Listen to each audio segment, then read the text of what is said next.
UDF ಆಡಳಿತಾವಧಿಯಲ್ಲಿ ತ್ಯಾಜ್ಯ ವಿಲೇವಾರಿಗೊಳ್ಳದಿರುವ ಹಿನ್ನೆಲೆಯಲ್ಲಿ ಮಂಜೇಶ್ವರದ ಪ್ರಮುಖ ರಸ್ತೆ ಬದಿ ಸಾರ್ವಜನಿಕ ಸ್ಥಳಗಳಲ್ಲೂ ಗಬ್ಬೆದ್ದು ನಾರುತ್ತಿರುವ ತ್ಯಾಜ್ಯ ಗ್ರಾಮಸ್ಥರಿಗೆ ಶಾಪವಾಗಿ ಪರಿಣಮಿಸುವುದರ ಜೊತೆಯಾಗಿ ಕೊರೋನಾ ಭೀತಿಯ ಮಧ್ಯೆ ಸಾಂಕ್ರಾಮಿಕ ಭೀತಿಯನ್ನ ಕೂಡ ಎದುರಿಸುವಂತಾಗಿದೆ. ಈ ಹಿನ್ನೆಲೆಯಲ್ಲಿ ಮಾಲಿನ್ಯ ನಿಯಂತ್ರಣ ಮಂಡಳಿ ಮಂಜೇಶ್ವರ ಗ್ರಾಮ ಪಂಚಾಯಿತಿಗೆ 7.5 ಲಕ್ಷ ರೂಪಾಯಿ ದಂಡವನ್ನ ವಿಧಿಸಿತ್ತು. ಇದು ಭಾರಿ ಚರ್ಚೆಗೂ ಗ್ರಾಸವಾಗಿತ್ತು.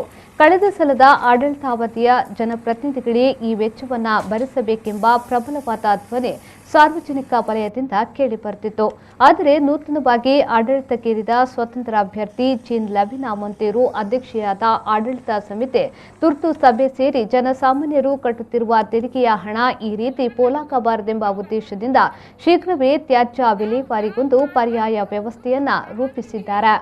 ರಾಜಕೀಯ ದುರುದ್ದೇಶದಿಂದ ಕೆಲವೊಂದು ಮಂದಿಯ ಒತ್ತಡದ ಮೇರೆಗೆ 5ನೇ ವಾರ್ಡ್ನ ಸದಸ್ಯನ ನೇತೃತ್ವದಲ್ಲಿ ವಿಲೇವಾರಿಗೆ ತಂಡವೊಂದು ತಡೆಯೊಡ್ಡಿದ್ರು.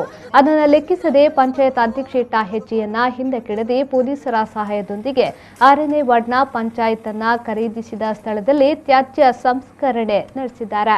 ನಾಡಿನ ಜನತೆಯ ಹಿತದೃಷ್ಟಿಯಿಂದ ಯಾರಿಗೂ ತೊಂದರೆ ಬಾರದ ರೀತಿಯಲ್ಲಿ ಮಾಲಿನ್ಯ ಸಂಸ್ಕರಣೆಗೆ ಪರ್ಯಾಯ ವ್ಯವಸ್ಥೆಯನ್ನ ಕಲ್ಪಿಸಿ ಸಂಪೂರ್ಣವಾಗಿ ಮಾಲಿನ್ಯ ಮುಕ್ತ ಮಂಜೇಶ್ವರವನ್ನಾಗಿ ಮಾಡಲು ಪ್ರಯತ್ನಿಸುವುದಾಗಿ ಮಾಧ್ಯಮಗಳಿಗೆ ಹೇಳಿಕೆಯನ್ನ ನೀಡಿದ್ದಾರೆ.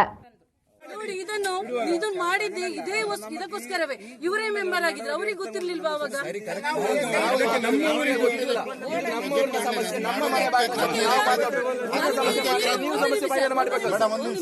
ನೀವೀಗ ಸಹಕಾರ ಕೊಟ್ಟರೆ ನಿಜವಾಗಿ ಏನು ನಮ್ಮ ಇಲ್ಲಿ ಇರುವಂತ ಗ್ರಾಮ ಕ್ಲೀನ್ ಆಗುತ್ತೆ.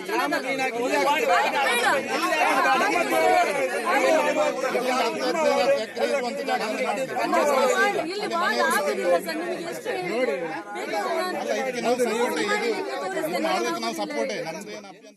ತ್ಯಾಜ್ಯ ವಿಲೇವಾರಿ ಸಂದರ್ಭ ಪಂಚಾಯತ್ ಅಧ್ಯಕ್ಷ ಜೊತೆಯಾಗಿ ಬಿಜೆಪಿ ಎಸ್ಡಿಪಿಐ ಸ್ವತಂತ್ರ ಸದಸ್ಯರುಗಳು ಹಾಗೂ ಮಾಜಿ ಅಧ್ಯಕ್ಷೆ ಮುಷ್ರತ್ ಜಹಾನ್ ಹಾಗೂ ಉಪಾಧ್ಯಕ್ಷ ಸಿದ್ದಿಕ್ ಮೊದಲಾದವರು ನೇತೃತ್ವವನ್ನ ನೀಡಿದರು.